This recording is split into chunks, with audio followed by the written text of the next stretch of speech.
श्री सद्गुरु महाराज की जय। महर्षि में ही सत्संग सुधा सागर से गुरु महाराज का प्रवचन। साधनारंभ में अंतर की अनुभूतियों में सुख।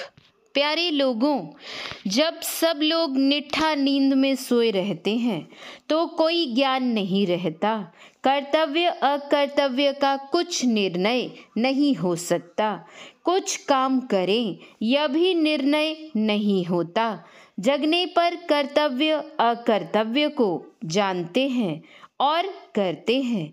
इसलिए पहले ज्ञान चाहिए। यह पहला ज्ञान ऐसा होता है कि उसमें कुछ की प्रत्यक्षता होती है और कुछ की नहीं। इंद्रिय गम्य की प्रत्यक्षता होती है, इंद्रिय गम्य से परे की नहीं। सत्संग के द्वारा ईश्वर का ज्ञान, अपने तई का ज्ञान, अपने सुख का ज्ञान, अपने दुख का ज्ञान आदि होता है। जितने नाशवंत पदार्थ हैं वे ईश्वर नहीं हैं। ईश्वर इंद्रियातीत हैं, इंद्रिय ज्ञान से परे हैं। अपना भी ज्ञान ऐसा ही है। यह शरीर इंद्रिय गम्य है, नाशवान है। आप नाशवान नहीं हैं। आप ठीक ईश्वर की तरह ही इंद्रिय ज्ञान से परे और अपने से अपने को जानने योग्य हैं। बात यही है कि संतों ने बताया है कि शरीर में बसने वाली चेतन आत्मा ईश्वर का ही अंश है। जैसे एक बूंद पानी और जल भरी गंगा नदी दोनों तत्व रूप में एक ही हैं। महदाकाश और मठाकाश का स्वरूप एक ही है। इसी तरह ईश्वर और आप हैं। भौतिक सुख दुख परिणामी और अभौतिक या मायातीत जो परमात्मा स्वरूप है या अपना स्वरूप है, उस स्वरूप में रहते हुए जो सुख होता है वास्तव में वही सुख है, दूसरा सुख नहीं। उस सुख से हम छूटे हुए हैं। अपने स्वरूप को जानते हुए जो सुख होता है वह सुख अथवा ईश्वर दर्शन से जो सुख होता है वह सुख हमको नहीं है। माया का, इंद्रियों का भौतिक सुख हमको होता है। अभौतिक सुख के लिए बाहर दौड़ धूप की जरूरत नहीं। अभौतिक पदार्थ आप हैं और आपके अंशी हैं, इसलिए अंतर्मुख होइए। आप अपने शरीर में हैं ही और सर्वव्यापक होने के कारण ईश्वर भी आपके अंदर है, इसलिए अंतर्मुख हो जाइए। अंतर्मुख होने पर जो कुछ अनुभूति होती है उससे वैसा नहीं होता जैसे स्वप्न में कुछ दृश्य देखते हैं, उसमें सुखी दुखी होते हैं। अंतर्मुख होने में सुख ही सुख है। इसलिए कहा जाता है कि अंतर में रहो, अपने साधन बल से अंदर में रहो। कुछ न कुछ अवश्य देखोगे, सुनोगे। साधनारंभ में अंतर की अनुभूतियों में सुख होता है और भी इससे अधिक सुख की इच्छा बढ़ती है तो और भी साधन करके आगे बढ़ते हैं। आंतरिक अनुभूतियों को प्राप्त करते करते वहाँ पहुँचते हैं जहाँ अपना और ईश्वर का प्रत्यक्ष ज्ञान होता है। तब और सुख चाहिए, यह सवाल समाप्त हो जाता है। ईश्वर को देखो, अपने को देखो, इसके लिए अंतर्मुख चलो। बाहर दौड़ धूप में नहीं मिलेगा। संत दादू दयाल जी ने कहा है, दादू उल्टिया पूठा आप में, अंतर सोधी सुजान, सोढिग तेरी बाबरे, तजी बाहरी की बाण। लोग कहते हैं कि प्रहलाद को तो बाहर में ही दर्शन हुआ। भगवान खम्भ फाड़ कर निकले, हृदय फाड़ कर नहीं। ऐसा एक विद्वान भी कहते थे। मैं कहता हूँ संत साहित्य का अध्ययन और भी करो, खम्भ में ईश्वर को मानो और अपने अंदर नहीं, तो ईश्वर की सर्वव्यापकता कहाँ रही। भगवान अचेतन पदार्थ में हो और चेतन में नहीं, यह ज्ञान कहाँ तक ठीक है। हिरण्यकशिपु ने प्रहलाद से पूछा था कि ईश्वर कहाँ है। प्रहलाद ने कहा था सब जगह है। हिरण्यकशिपु ने पूछा इस खंबे में भी है।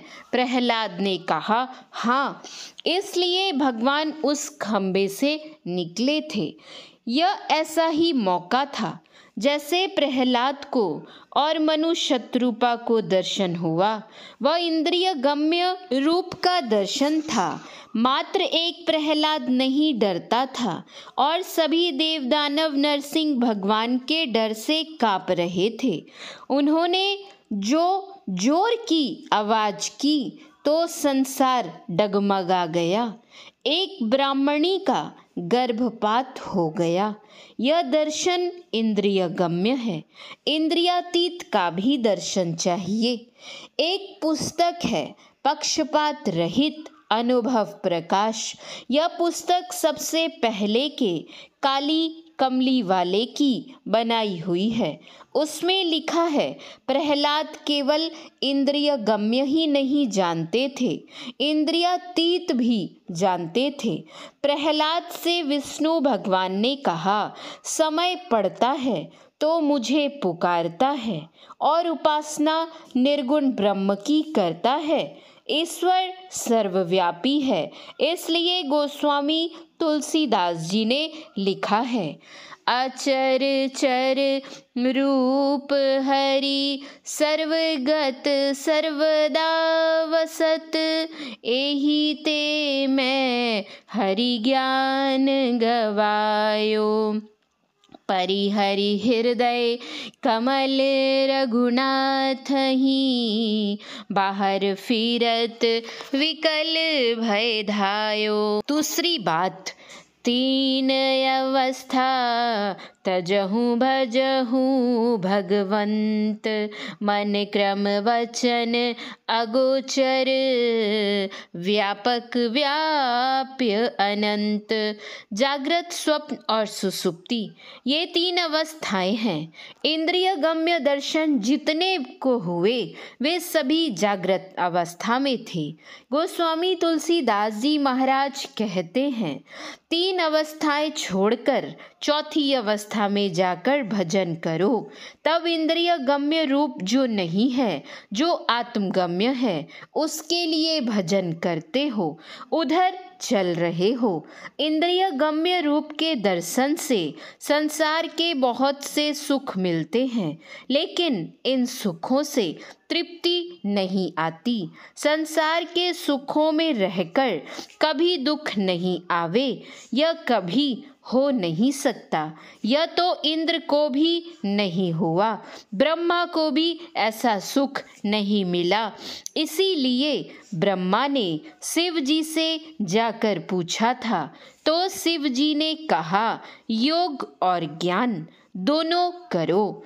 योगहीनं कथं ज्ञानं मोक्षदं भवति भो, योगो अपि ज्ञानहीनस्तु न क्षमो मोक्ष कर्मणि, तस्मान् ज्ञानं च योगं च मुमुक्षु दृढ़मभ्यसेत। योग शिखोपनिषद। अर्थ, योगहीन ज्ञान मोक्षप्रद भला कैसे हो सकता है, उसी तरह ज्ञान रहित योग भी मोक्ष कार्य में समर्थ नहीं हो सकता। इसलिए ज्ञान और योग दोनों का अभ्यास दृढ़ता के साथ मुमुक्षु को करना चाहिए। श्री सद्गुरु महाराज की जय। यह प्रवचन भागलपुर जिला अंतर्गत महर्षि मेही आश्रम कोप्पा घाट में दिनांक 24/7/1966 ईस्वी के साप्ताहिक सत्संग के अवसर पर हुआ था।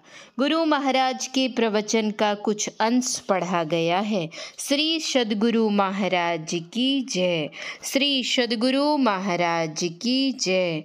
श्री सद्गुरु महाराज की जय।